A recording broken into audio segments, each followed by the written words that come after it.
Boa noite a todos e a todas. Estou me sentindo Bonovox agora. Boa noite, então. Que honra e que prazer estar aqui com vocês, né? Nesse momento. Eu vou falar algumas besteiras, não levem nada a sério. Por causa de quê? É o outro microfone. Tá ligado aí. Tem microfone ligado na mesa.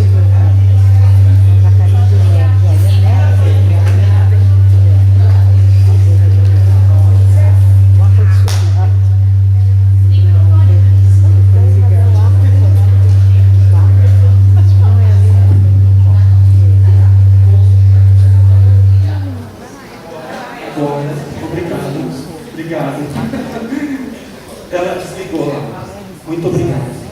Então, que honra e que prazer estar aqui com vocês, ouvir essa trajetória, né? Na coordenação diária da CAPES, nós ficamos muito felizes, né? Com a aprovação do mestrado de vocês em Ciência da Informação. Professor Edson Dalmonte, coordenador de área, inclusive é egresso dessa casa, do curso de comunicação, né? Quando eu relatei para ele toda a experiência vivida aqui, foi uma grande alegria, né?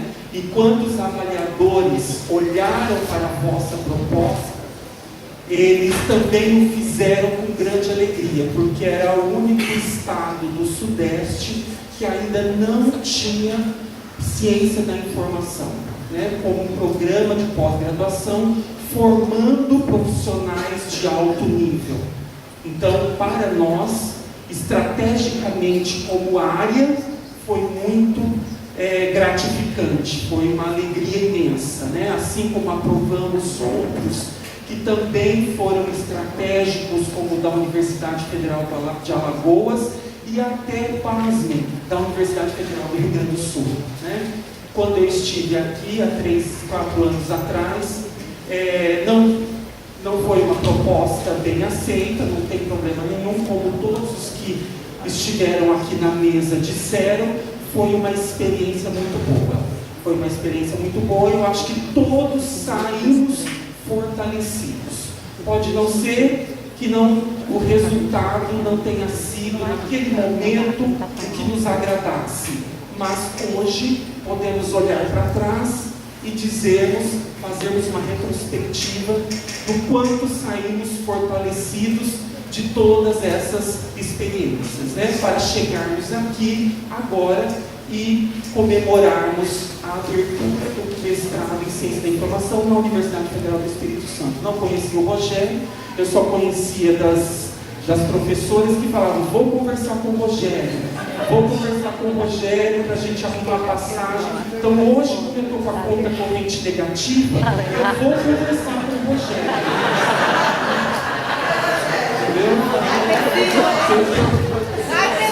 Se alguém estiver com problemas financeiros, converse com o Rogério. Sempre que eu ouvia pelo telefone, vou conversar com o Rogério, dava certo. Vinha passagem, vinha diária, tá certo? Então, se você tem aquele carnê que está atrasado, converse com o Rogério.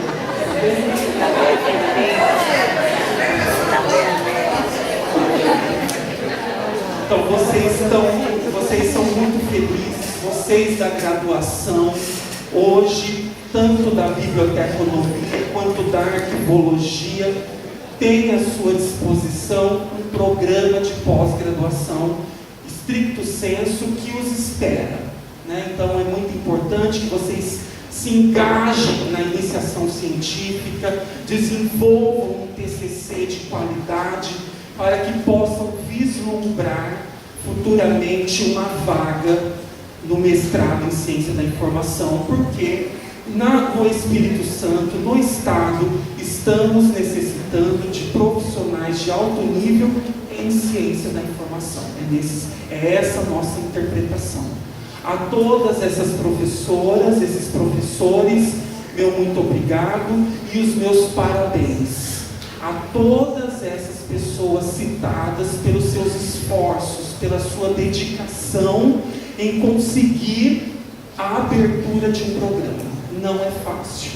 Todos esses relatos, né, que foram mencionados aqui pela Dulcineia, todas as universidades passam por isso, né? Infelizmente algumas são bem-sucedidas, felizmente algumas são bem-sucedidas, infelizmente outras nem tanto. Mas vocês souberam fazer disso uma experiência bem-sucedida. Parabéns para vocês, a todos os docentes dos seus departamentos.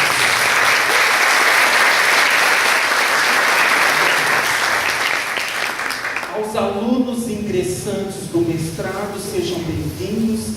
Espero que essa jornada de 24 meses, quero deixar bem claro, seja muito frutífera. Se for de menos, a gente agradece, né? Espero que vocês sejam muito felizes. Vocês serão os próximos docentes que substituirão esses docentes que estão aqui na ciência da informação.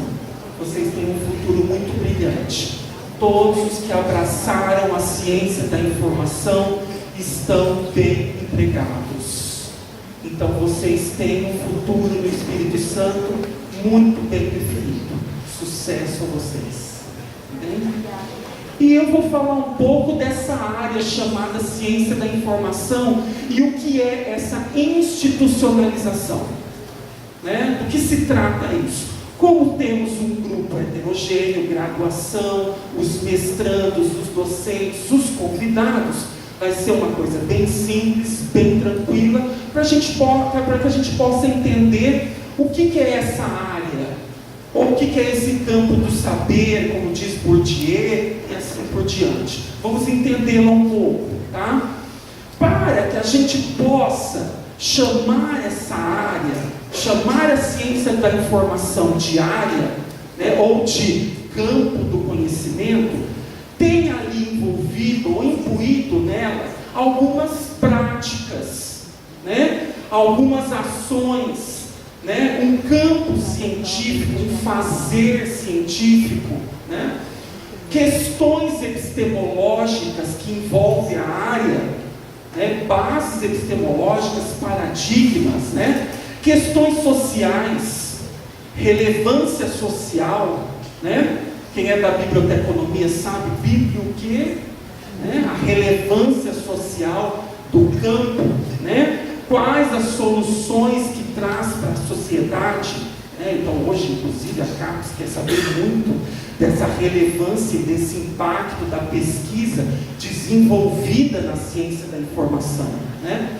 Questões políticas, como já dissemos aqui, né? Se você tem agências de fomento como a CAPES, como o CNPq, né? E você tem ali forças políticas atuando em determinadas áreas, em determinados colégios, né? Mas nós temos também sindicatos, associações, né, que nos representam as profissões, as questões políticas envolvidas nesse campo, nessa área do saber, né?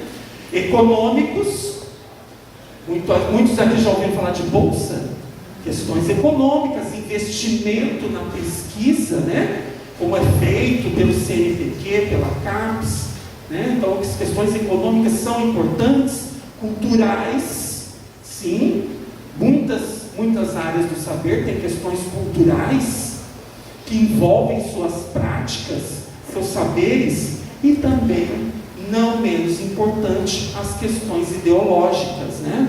Isso também envolve a caracterização, todos esses aspectos envolvem a caracterização de uma área, como por exemplo, a ciência da informação. Então, quando o pessoal diz para abraçar, né, quando o nosso pró-reitor disse, vocês têm que abraçar agora, investir, vocês estão abraçando uma área, um campo, tá? Uma área do conhecimento, né? Um pouco, não muito aprofundado, mas no Brasil, essa ciência da informação surge na década de 50. Né? Ela começa né, a se popularizar, vamos dizer assim, na década de 50, com o que a gente denominou de os aspectos tradicionais da biblioteconomia versus as questões modernas da documentação. Então esse embate, ele dá início a uma área chamada ciência da informação. Tá? Não obstante, diversos autores questionam isso, mas a maioria deles é unânime em dizer que esse embate gera, então, o ponto que se denomina de ciência da informação, do que hoje a gente conhece como ciência da informação, né? Além disso, outro aspecto importante do nascimento dessa área foi justamente que no pós-guerra você tem um investimento dos estados aliados, dos países aliados, na reconstrução desses países, né, no investimento na educação, países destruídos pela guerra, né, criação como por exemplo da Unesco, né, e no investimento do que eles necessitavam, do que a gente veio a denominar de informação científica e tecnológica para a reconstrução desses países, né, que precisavam se reerguer por conta do que houve, né, desse mal, né, que os acometeu, vamos dizer dessa forma. Além disso, outro aspecto importante foi a insuficiência dos serviços tradicionais da biblioteconomia para com a recuperação da informação, né? Um exemplo claro para quem é bibliotecário era, por exemplo, o uso insuficiente de um sistema de classificação para a recuperação da informação científica e tecnológica, né, ou para o uso dessas representações, né? Nesse tipo de informação que ela é mais específica, mais aprofundada. Então, a insuficiência desses instrumentos também gerou e foi um aspecto importante para a caracterização da ciência da informação, né? Nesse sentido, você tem o quê? Um espaço híbrido. Daí é muito comum dizer que no Brasil a ciência da informação encontra o seu berço em áreas como a biblioteconomia, a arquivologia, a documentação, a informação científica, né? Porque ela é abraçada por essas áreas justamente por conta do seu objeto de estudo e dos seus esforços sociais para resolver determinados problemas, né? Além disso, você tem o que na origem da ciência da informação no Brasil, né? Uma ciência da informação que tem raízes, como você tem, por exemplo, o primeiro curso de especialização lato sensu, né? Lá no IBICT, né? O IBICT abriga o primeiro curso de especialização em informação científica e tecnológica, né? Aí você tem então a origem justamente calcada nessas raízes de uma necessidade de organizar essa informação científica e tecnológica, né? Bem como produzida por espaços que geravam questões políticas e principalmente do Estado, né? Mas que recebia uma característica muito importante, que é o que a gente compreende hoje, que é essa característica positivista, né? Que cerceou bem, né, o século XX, né? Tanto que hoje é muito comum você ver estudos caracterizando a ciência da informação através desse, né, viés positivista, né?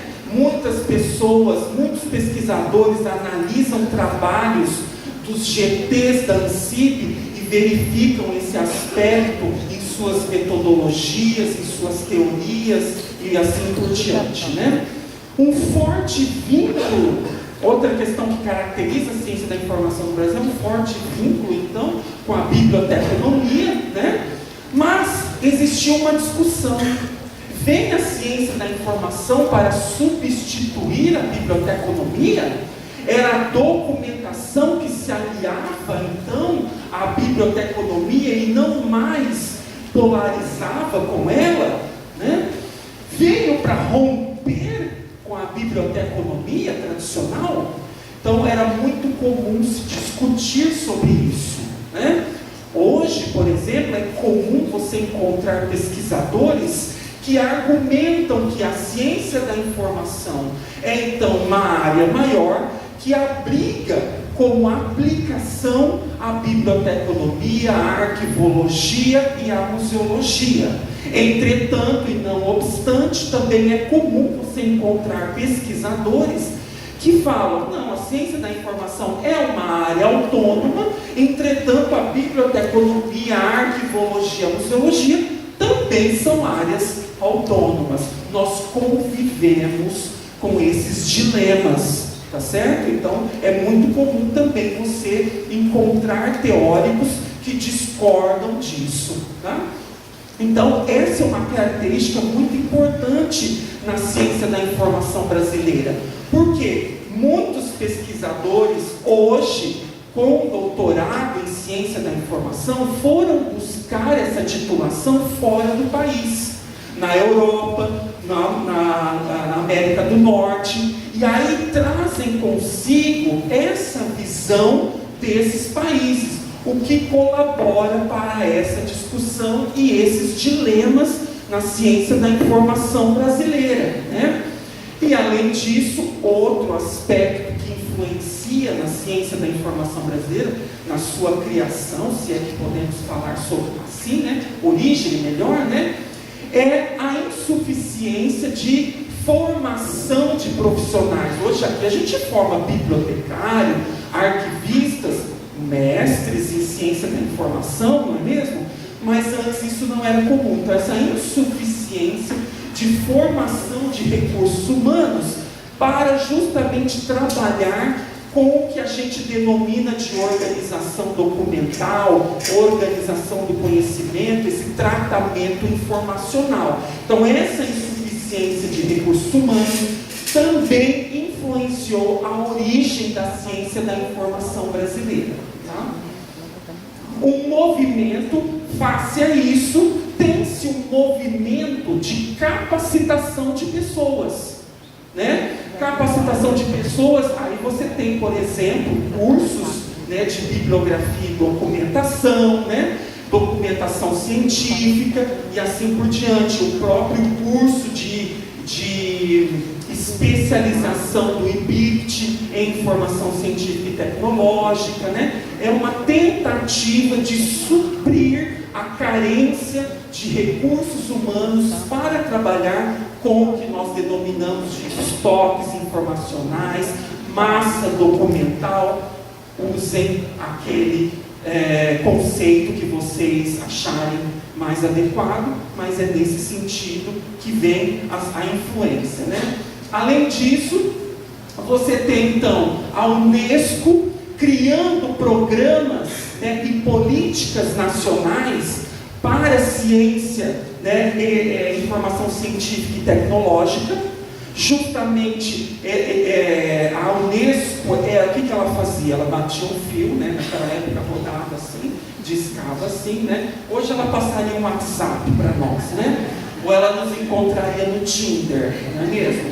Mas naquela época ela mandava, né, uma pombinha com um bilhetinho no pé para os países, né, propondo então a criação do que eles denominaram de programas e políticas de informação científica e tecnológica, né, justamente com esse intuito de se criar uma rede, né, com essa finalidade, né. A Unesco surge então próximo aí, década de 50 também, estou falando, né, com essa tentativa, né, de ser um centro nacional de bibliografia, né? Vamos imitar o Clay, né?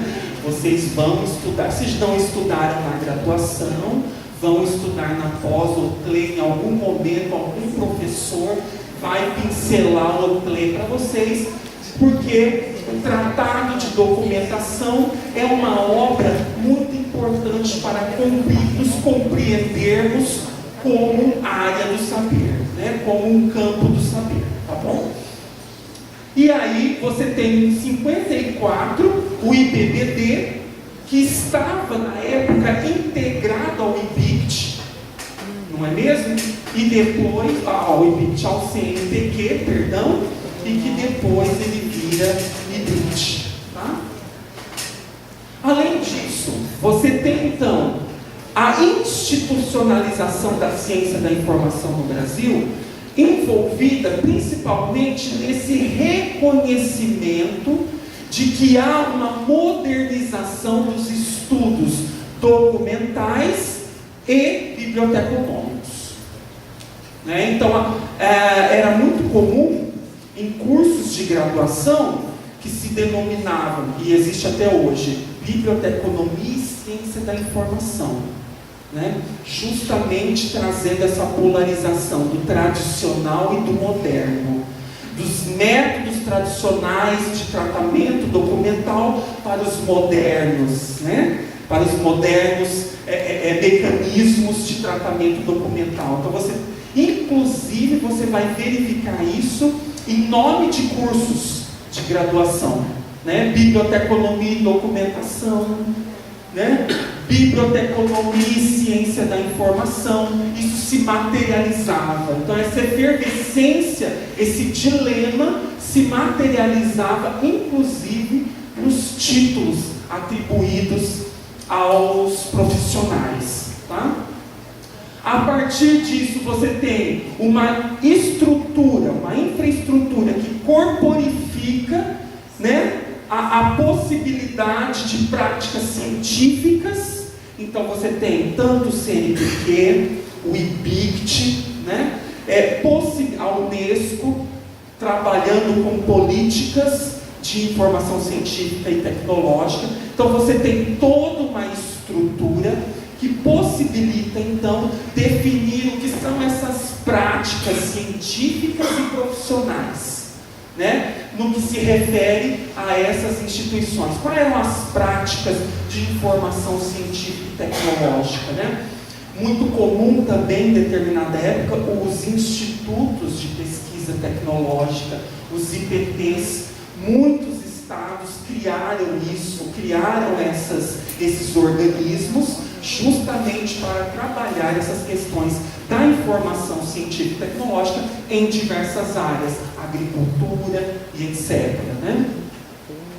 Além disso, a institucionalização da ciência da informação, ela perpassa pelo quê? Da necessidade de estudá-la como um campo científico. Estava conversando com a professora Mayra e ela justamente estava trazendo à baila essa discussão do campo científico.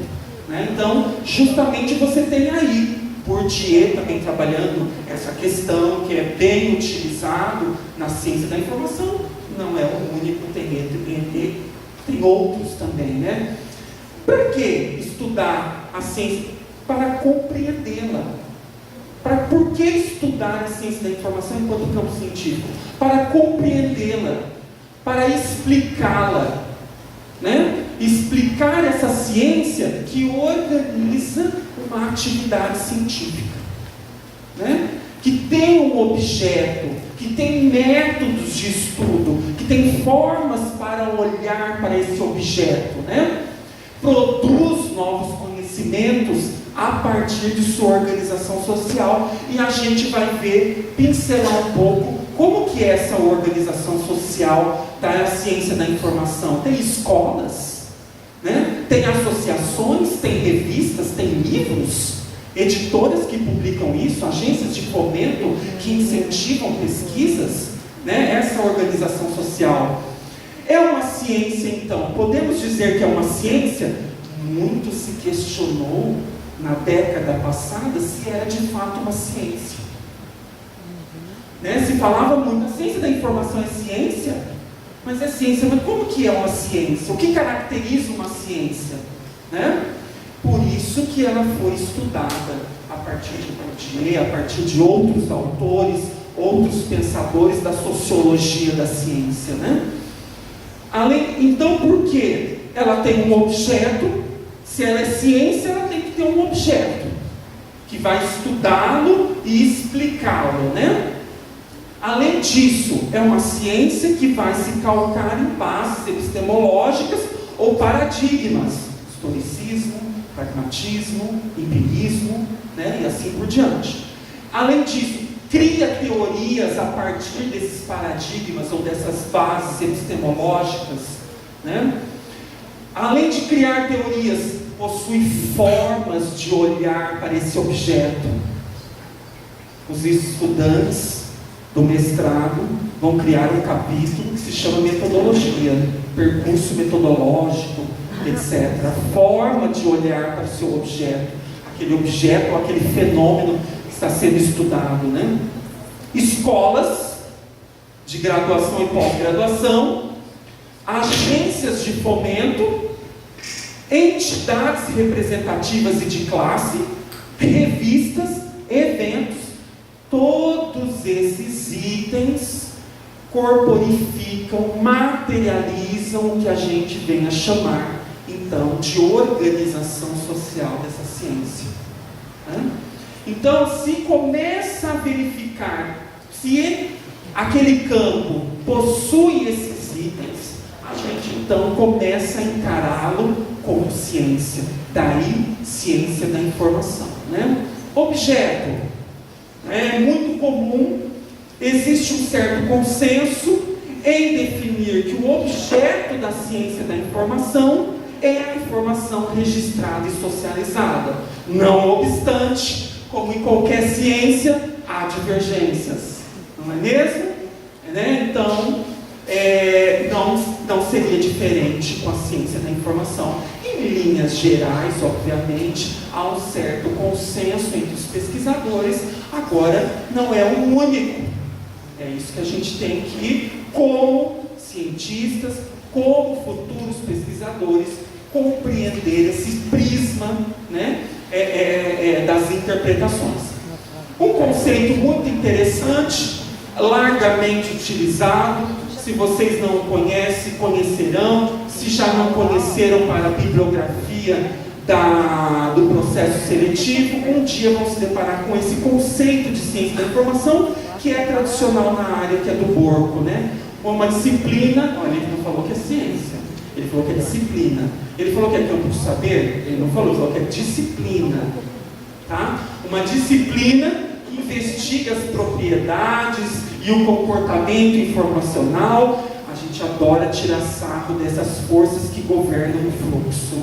É uma coisa bem espiritismo, né? Então, né, a gente nunca sabe quem é que está te empurrando para o abismo, né? As forças que governam os fluxos da informação e os significados do processamento da informação, visando a sua acessibilidade e a usabilidade ótima. Adorei o ótima. Né? Adorei o ótimo. Porco e tudo. Porco devia estar no Tinder hoje. E com o que ela se preocupa? Qual é o seu papel social? Qual é o papel social dessa ciência? Segundo o Porco, lá em 68, tá? Está preocupada com o corpo. Olha, eu tenho certeza que ele é espírita. Tem alguma coisa aí, né? Exato. Né? Está preocupado com o corpo de conhecimentos relacionados à origem, coleção, organização, armazenamento, recuperação, interpretação, transmissão, transformação e utilização da informação. Ele só não citou o Rogério. Ele não estava precisando de dinheiro na época. Ele tinha citado o Rogério aí. E o Rogério não era nascido. Nem era nascido, né? Porco continua. O que ela investiga? É uma ciência que investiga as propriedades e o comportamento. Era meio coisa psicológica, né? O comportamento da informação, o uso e a transmissão da informação e o processamento dela, visando uma armazenagem e uma recuperação ideal. Né? Então percebam que esse conceito é um conceito tradicional na área, né? Um dos primeiros usados, não é o único, tá certo? Como toda ciência, não é o único, mas que materializa bem a essência do que a gente quer aqui falar sobre a institucionalização da ciência da informação no Brasil, e esses conceitos do Borco traz para a gente essa possibilidade, né? Então nós temos um objeto e uma conceituação do que é essa ciência. Estou usando o Borco para cá, mas vocês têm diversos teóricos hoje que conceituam a ciência da informação. Ao longo do curso vocês vão aprender inúmeros, tá bem? Bases epistemológicas que ancoram os paradigmas, que ancoram, né, as teorias produzidas por essa ciência. Já estou denominando como ciência, né? Ó, abusado, né? Historicismo, né? O racionalismo, né? O emprego da razão, não é mesmo? O empirismo, tentativa e erro, o controle das variáveis, né? Variáveis dependentes, independentes, né? E o pragmatismo. Vocês vão encontrar diversos teóricos analisando também. O povo adora analisar GT na UNCIB, né? Misericórdia! Analisa o GT2, puxando a sardinha para o meu lado, né? Da área de organização. É muito comum os autores usarem, por exemplo, Bourdieu ou N outros autores para interpretar que muitos dos trabalhos desenvolvidos no GT2 têm um viés, né, dessa base epistemológica, desse paradigma do pragmatismo, né, da praxis, né? E isso é verificado na metodologia usada, nas citações empregadas e assim por diante. E a gente vê isso também desde lá, né? Panizzi, quando foi criar as regras, né, de catalogação, o que ele fazia? Observava o museu, né? Observou as diversas possibilidades de entrada dos livros, dos materiais bibliográficos do Museu Britânico, né? Pragmatismo, para uso, para uma finalidade, né? Então faz sentido essa interpretação, né? Mas enfim, o fato é que a ciência, você vai ter hoje o Riorland falando também dessas bases epistemológicas. Estou falando de 2002, né? Da influência desses paradigmas na criação de teorias na ciência da informação, né? E quais são essas teorias produzidas pela ciência da informação? Você tem, por exemplo, Dauber com a teoria do conceito, né? E o pessoal da graduação aí já deve ter visto teoria do conceito nas disciplinas de indexação, né? Se não viram, vão ver em algum momento. O pessoal do mestrado também em algum momento pode ser que venha ter contato com esse artigo. Se não tiver, é só entrar na internet, digitar a teoria do conceito, que vão recuperar o artigo, ou entrar no Tinder, a Dauber está lá, não, mentira. Teoria da classificação, né? Teoria da classificação, olha, desenvolvida lá na biblioteconomia, que abusada assim, da informação, se apropriou da teoria da classificação, né? Abusadíssima, né? Utiliza-se muito, né, a teoria da classificação, né? Quem é bibliotecário, quem fez biblioteconomia, né? Hoje você tem, por exemplo, o uso da diplomática, advinda aí da arquivologia, sendo utilizada como metodologia na ciência da informação, né? Então, o espectro da ciência aumentou bastante, né? Essas possibilidades. Teoria matemática da comunicação não é desenvolvida na ciência da informação, mas utilizada pela ciência da informação. Aliás, a gente adora utilizar a teoria dos outros, né? A gente curte, né? Dá menos trabalho, né? Mas por quê? Ajuda a subsidiar nossos argumentos para explicar o fenômeno e seu papel social, né? Bem como os problemas e soluções possíveis para o objeto de estudo dessa ciência, né? O modelo entidade-relacionamento, vai criar base de dados, atributos, entidades. Se for de entidade, tenho certeza que tem a ver com o espiritismo, né? Eu tenho uma leve intuição que essa ciência está chegando lá, tá? Entre outras, os professores vão mostrar para vocês diversas teorias produzidas na ciência da informação, cuja gênese é na ciência da informação, bem como diversas outras teorias que são de outras áreas, porém utilizadas na ciência da informação, como por exemplo a teoria geral da comunicação, a teoria geral da linguística, né, e N outras. Tá? Dentro de uma mesma comunidade científica coexistem diversos e diferentes enfoques, escolas e propostas. Isso faz parte da ciência. Essas interpretações, esses diferentes enfoques fazem parte da ciência. Então, não pode ser estranho a nós. Você dizer que o objeto da ciência da informação é a informação registrada e socializada e tomar isso como verdade, você está cego de um olho. E esse não é o papel do pesquisador, não é o papel do cientista. O papel do cientista é justamente testar essas variáveis, prová-las, né? Reconduzir a pesquisa, mudar seu objeto, mudar sua coleta de dados, né? Então, cuidado quando a gente toma algo como verdade única e aquilo é para sempre, porque não é bem nesse viés que trabalhamos. Métodos para formas de olhar para esse objeto, a partir dessas teorias criadas com âncora nessas bases epistemológicas. Temos aí pesquisas exploratórias, descritivas, bibliográficas, documentais, né? Vide aí o pessoal da arquivologia que trabalha inclusive com a diplomática, como eu mencionei, como método, né?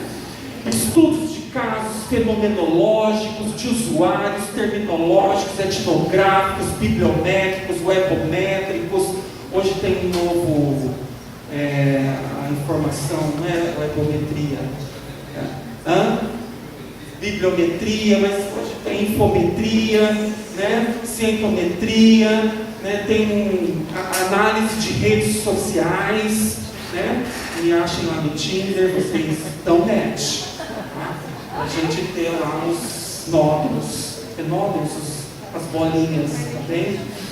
Instrumentos de coleta de dados, questionário, grupo focal, protocolo verbal, entrevistas, né?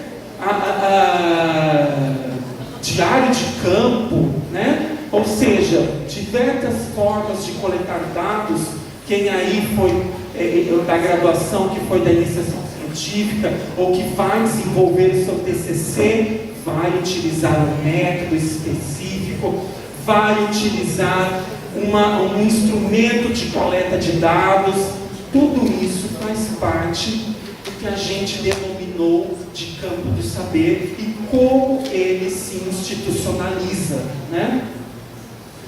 No Brasil, por exemplo, isso é INEP, último censo, tá? O último censo é 2017, tá certo?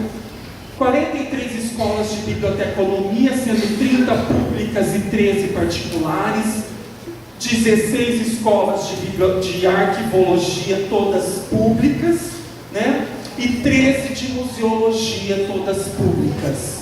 Olha, mais um ponto, nós temos teoria, temos base epistemológica, temos um objeto de estudo, temos método, temos instrumento de coleta de dados, temos escolas de graduação, temos escolas de pós-graduação. Esse número 26 não contam vocês, é porque excluí, magoei, né? É porque esse número a gente utiliza sempre quando o programa já foi avaliado, né? Então, os novos acabam não entrando porque eles ainda não se consolidaram, como se usou muito essa palavra, né? Não se consolidaram ainda, estão em consolidação, em observação. Até a última avaliação quadrienal, éramos em 26 programas de pós-graduação em ciência da informação, todos em universidades públicas, né? Falávamos agora do ataque à universidade pública. Olha a ciência da informação se materializando bem em escolas públicas, né? Eu acho interessante, para falar das escolas, tanto de graduação e pós-graduação, que envolvem a instituição institucionalização da ciência da informação no Brasil, eu gosto de utilizar bem esse trechinho da citação da Regina Martelletto, da professora Regina Martelletto do IBICT, né?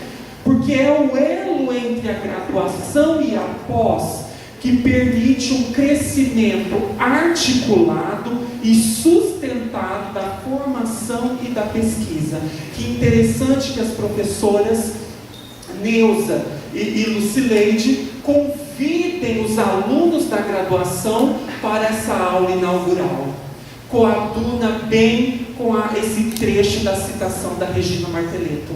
Essa aula, esse elo, é vocês da graduação que serão o público futuro da pós-graduação. O público atual vai se formando nos TCCs, nas iniciações científicas, e é o público futuro do programa de pós-graduação em Ciência da Informação da UFRGS. Então eu gosto muito de trazer esse trecho da citação da Martelletto, porque inclusive materializa bem o que acontece nesse público, nesse palco, nesse auditório hoje, né? Os alunos da graduação e da pós-graduação. É esse elo que vai sustentar a formação e os futuros mestres e doutores, né? Temos escola e temos agências de fomento, tanto a CAPES quanto o CNPq possuem espaços específicos para a ciência da informação. Eu estou na coordenação adjunta da área de comunicação e informação.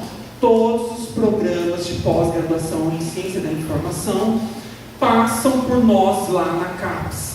E a CAPES faz com que essa área se consolide e cresça. Esse é o intuito, se consolide e cresça. Óbvio que não pode ser um crescimento desordenado. Daí o que o nosso pró-reitor disse de sarrafo. As exigências, né? Para que esse crescimento e a qualidade da formação de vocês seja mantida, né? É que muitas vezes a qualidade da formação é pautada por parâmetros quantitativos. Tá? Então, esse é o nosso dilema, né? Mas temos agências de fomento, CAPES e CNPq. Olha, em 2017, 76 programas foram avaliados na área de comunicação e informação, porque tem a área de comunicação, os programas de comunicação, né? Nós temos um nota 2, isso é mal, isso é péssimo. Desculpa a ignorância, pode explicar o que seria sendo 1 para 2, o que significa? É um programa que tem a nota 2. Os programas recebem nota que vão de 3 a 7. Esses nossos colegas estão com a nota 2. Isso significa que eles fecharam ou vão fechar. Nesse caso, foi-lhes dado uma chance.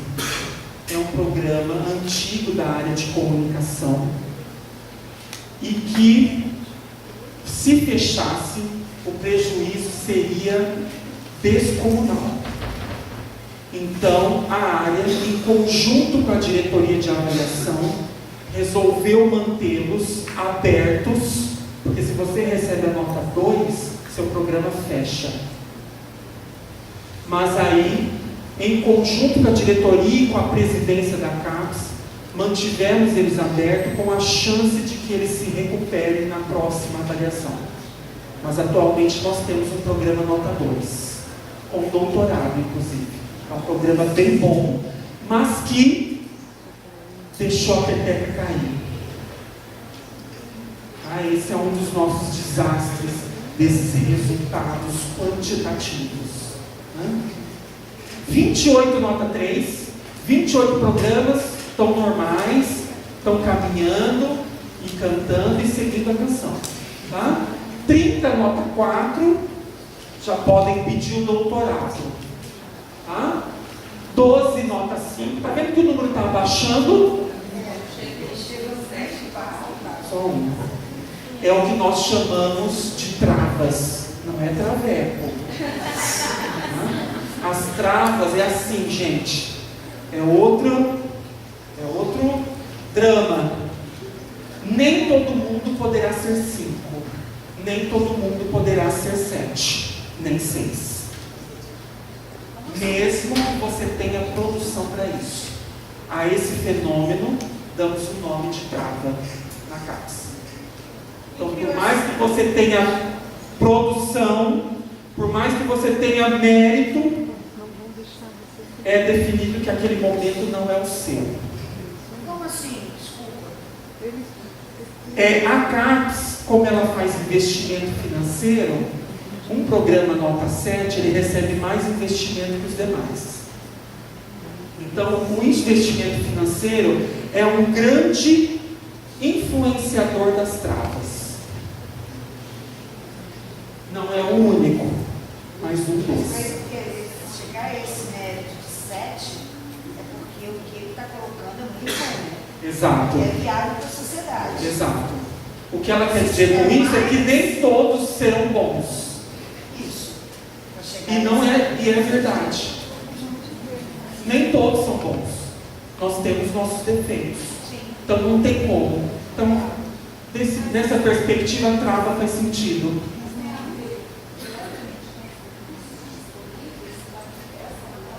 Tem a ver, mas não é exclusivamente. Tem a ver, mas não é exclusivo. A nota atribuída, mais investimento, a mais tem que fazer. O programa recebe mais investimento, sim. 7 horas, Sete. Oi? Está curioso Qual é a com nota 7. 7? Qual a universidade? Qual a instituição? É o programa de comunicação da UFRJ.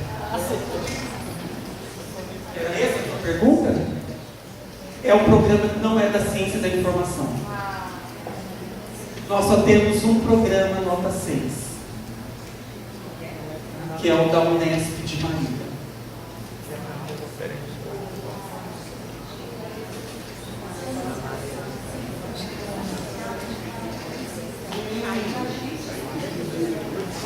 Na CAPES, então olha, na CAPES, a nossa área de ciência da informação, ela está junto com a comunicação.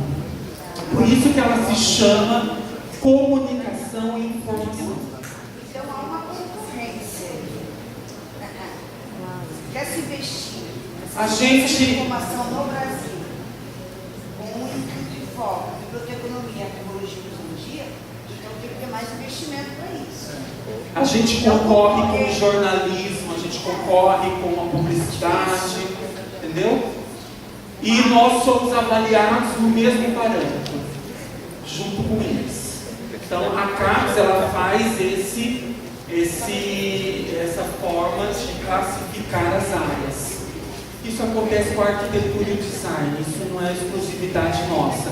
São duas áreas distintas, mas que estão juntas. Tá bem? Em 2017, a Ciência da Informação e a Museologia tiveram 17 programas avaliados e 9 acompanhados. Tá? O que seria acompanhado? Está em que nível de nota? Ele acabou de abrir, não tem nota. Não tem resultado. É o caso de vocês. Vocês são acompanhados, vocês não receberam nota. Só receberão nota na primeira avaliação em 2020. Fim de 2020, começo de 2021. Vai acontecer. Vai. A UEL recebeu nota 4 nessa última avaliação, pediu a abertura de um doutorado e conseguiu. Estão felizes iguais a vocês. Tá? A coordenação diária e coordenação adjuntas. Geralmente a coordenação diária na CAPES da comunicação e informação fica com a comunicação e nós da ciência da informação ficamos com a coordenação adjunta e com a coordenação dos mestrados profissionais. Temos bolsas e essas bolsas são conseguidas através de editais. Editais para apoio a evento, enfim, existe um fomento para a área, né? Isso é importante porque corrobora com a institucionalização da ciência da informação no Brasil. Tá? Avaliar os programas é uma forma de institucionalizá-los e como consequência, a área. Né? O CNPq idem, Nós temos um comitê de assessoramento que se chama Artes, Ciência da Informação e Comunicação. Temos um assessor e uma assessora adjunta, né, da nossa área de Ciência da Informação. Temos diretórios de grupos de pesquisa. Se vocês entrarem no site do CNPq, lá no diretório de grupos de pesquisa, vocês vão encontrar diversos grupos de pesquisas cadastrados e autorizados pela instituição de Ciência da Informação. Então esse é outro indício de institucionalização. A reunião de pesquisadores em forma de grupos de pesquisa. Bolsas BIBIC, temos alunos que recebem bolsa BIBIC do curso de biblioteconomia, de arquivologia. Temos bolsas de produtividade para pesquisadores da ciência da informação. Temos chamadas públicas de financiamento de pesquisa, como o edital universal, edital Ciências Humanas e assim por diante, que investe em pesquisas da ciência da informação. E vocês têm, por exemplo, o currículo Lattes, né, que é uma forma de socializar o que é pesquisado por aqueles pesquisadores daquela área. Então, todo esse aparato são indícios de que a área possui uma institucionalização, né? As entidades, né, promovem a sua organização social, né? Temos entidades representativas da biblioteconomia, os conselhos federal e regionais, né? O CONARC, na arquivologia, né? Sindicatos, sindicato de biblioteconomia, sindicato dos bibliotecários, né? A ABCIM, a ANCIP, Associação Nacional de Pesquisadores em Ciência da Informação, né? A Associação Brasileira de Ensino da Ciência da Informação, a ISCO, a Sociedade Internacional de Organização do Conhecimento, e entre outras, ou seja, entidades que congregam tanto profissionais quanto pesquisadores acadêmicos, né? É outro indício, essa reunião de profissionais em formas associativas é outro indício da institucionalização da ciência da informação no Brasil. Temos veículos de comunicação científica próprios, exclusivos da ciência da informação. E pasmem, todas essas revistas disponíveis gratuitamente na internet, com acesso gratuito, livre, igual o Tinder. Brincadeira, louca. Informação em sociedade, transinformação, ciência da informação, encontros bíblicos, perspectivas em ciência da informação, revista digital de biblioteconomia e ciência da informação. Tem uma revista ótima do meu programa chamada Iris. Mentira, Buba, ela é Z1. Publica nela não. Ai, não, publica sim, coitado. Então, capenga. O reitor estava falando C não vale nada. Eu falei assim, ixi, a minha é Z, colega. Como você fala que a C não vale nada, a minha é Z? Não fala assim, colega, pelo amor de Deus, né? Ah, então se quiser publicar lá, pode publicar, está à vontade, tranquilo, não vai colocar nada para o seu programa. E entre outras revistas brasileiras exclusivas da ciência da informação, né? Eventos científicos, né? E profissionais, como por exemplo CBBD, SNVU, o da Arquivologia, o Congresso Nacional de Arquivologia, o da Museologia, eventos científicos como o Enancib, o Erecim, a ISCO Brasil. Então você tem eventos que congregam tanto os acadêmicos quanto os profissionais, que para socializar os resultados das pesquisas desenvolvidas por eles, financiadas muitas vezes por essas agências de fomento. E aqui no estado você tem a FAPES, que também agora vai começar a receber demanda de vocês. Vai começar a receber lá pedido de bolsa, pedido de dinheiro para ir para eventos, se já não recebia, e entre outras formas de investimento oferecidas por essa agência de fomento estadual, tá?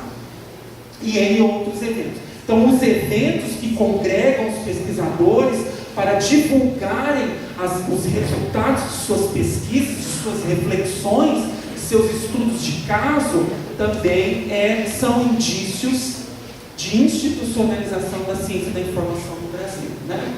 Agora, o que eu acho interessante aqui é essa citação dessas pesquisadoras, né, lá da UEL, que elas falam o seguinte, que elas estudaram a institucionalização da ciência da informação no Brasil e pincelaram algumas características dessa ciência.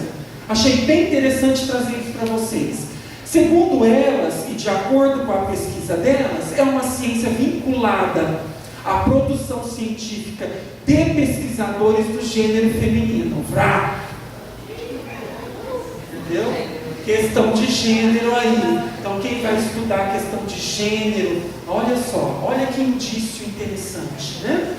É uma ciência liderada por pesquisadoras, gênero, né? É uma ciência ainda influenciada, segundo essas autoras, pela biblioteconomia, visto que grande parte da formação básica de seus pesquisadores é graduada nesta área e está vinculada a instituições de ensino de biblioteconomia no Brasil. Interessante notar isso, né? E agora você tem mais o quê? Precisamos atualizar essa pesquisa, né? Verificar qual foi o método que elas utilizaram, dar uma atualizada nessa pesquisa e saber as influências da arquivologia, as influências da museologia, né? É uma ciência desenvolvida expressivamente em instituições de ensino. A gente só tem duas instituições de pesquisa que possuem, que é o IBICT e a Fundação Casa Rui Barbosa, né? O restante é tudo instituição de ensino superior, universidades, que abrigam essa ciência. As autoras continuam. É uma ciência fortemente vinculada ao ensino de pós-graduação. Não é muito comum vocês verem graduação em ciência da informação. Existe, mas não é tão comum. É mais comum vocês perceberem mestrado e doutorado em ciência da informação do que graduação, bacharelado em ciência da informação. Mas existe, tá? É uma ciência produzida em maior escala nas universidades públicas. A gente viu aí com dados do INEP e da CAPES, né? E já em 2006 elas já diziam isso. Então continua, esse aspecto continua. É uma ciência que divulga seus trabalhos em publicações nacionais em português. Isso precisa mudar. Principalmente pela questão da internacionalização exigida pelos programas pela CAPES para os programas de pós-graduação, né? Verificar se aqui na UFES tem o Inglês Sem Fronteiras, se submetam ao TOEFL, e alunos geralmente que se candidatam não pagam para realizar esse exame, o TOEFL, que é um exame de proficiência em língua inglesa. Então, vão atrás verificar se a universidade oferece o TOEFL gratuito, que é um exame caro, né? Igual de gravidez. Esse é o momento que vocês falam, se é meu aluno, ele reprova. Então, meus alunos riem de mim, entendeu? Mas eu dou um incentivo para eles, vai perder nota. Então, eles riem a todo momento, entendeu? É uma ciência que prefere publicar em eventos científicos como canal de divulgação dos seus resultados. Isso é um dos grandes confrontos que a gente tem com a comunicação, que a comunicação prefere revista. É um embate que a gente tem de longa data, tá? Mas olha o que as autoras diagnosticaram em 2003. Que interessante, 2006. Interessante, né?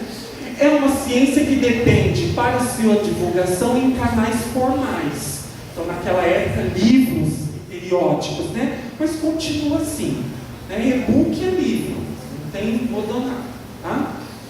Das próprias instituições mantenedoras. Isso, na época, tudo bem, hoje é um perigo, né? É o que a gente chama nos programas de pós-graduação, quando vamos avaliá-los, de endogenia. Né? Mas olha como isso, tá? A revista de biblioteconomia da Escola de Brasília, os pesquisadores publicavam nela, eram poucas as revistas, a gente tem que contextualizar melhor isso, mas é apenas um diagnóstico, tá? Mas tem uma contextualização e uma explicação para isso, tá? É uma ciência que atualmente 2006, né, está preocupada com a informação em seu contexto. Não é espírita, né?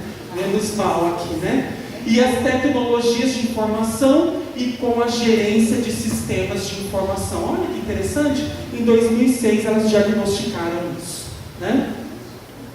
Então, gente, com essas evidências, o que eu tenho a dizer para vocês? Trata-se sim de uma ciência. Todos esses indícios, pode ser uma ciência que ainda está em consolidação, ok, podemos fazer essa ponderação, não é mesmo? Mas é uma ciência que tem todas essas evidências. É uma ciência que ainda produz pouca teoria própria, ok, mas que está produzindo teoria, né? Então, é uma ciência que tem metodologia, ou que utiliza metodologia produzida por outras áreas, mas é uma ciência que está se consolidando. E vocês hoje fazem parte desse capítulo de consolidação da institucionalização da ciência da informação no Brasil, porque agora existirão mestres e futuramente, né, doutores em ciência da informação capixabas, não é isso?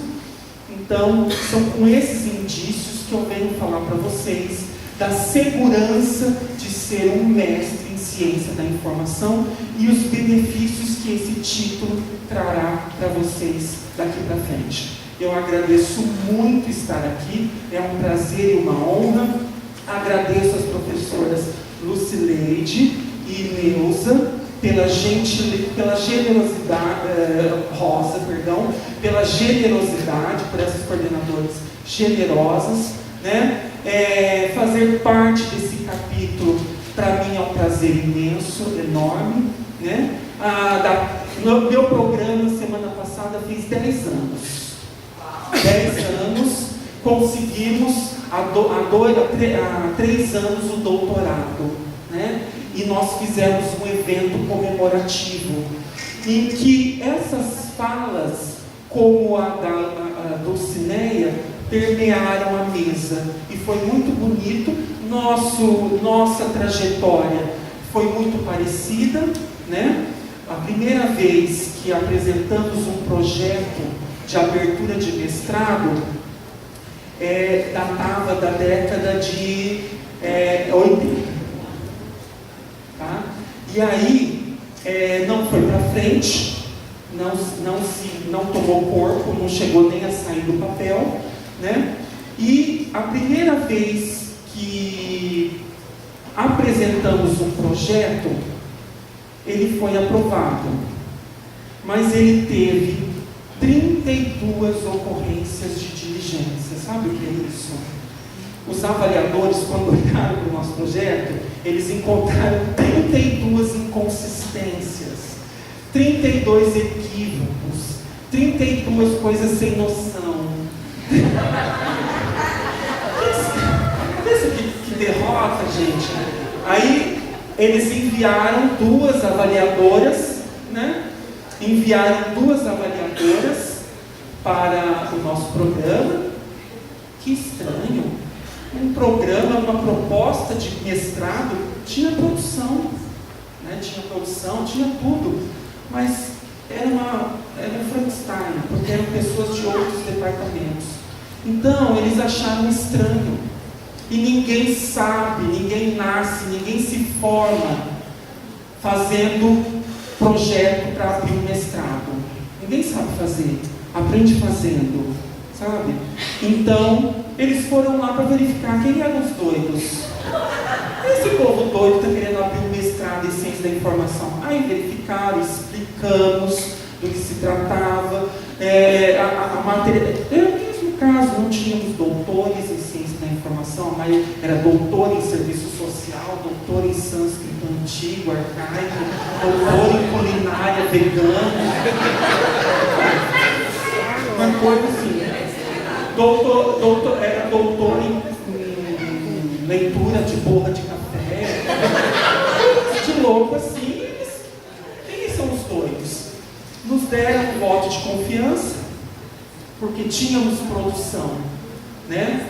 E hoje conseguimos, nesses 10 anos que se passaram, convidamos a avaliadora para ir até lá e mostrar para ela que o voto de confiança que elas nos deram há 10 anos atrás se materializou no que somos hoje, formando doutor, mestres e doutores em ciência da informação. Possivelmente será isso que acontecerá com vocês. Parabéns e muito obrigado.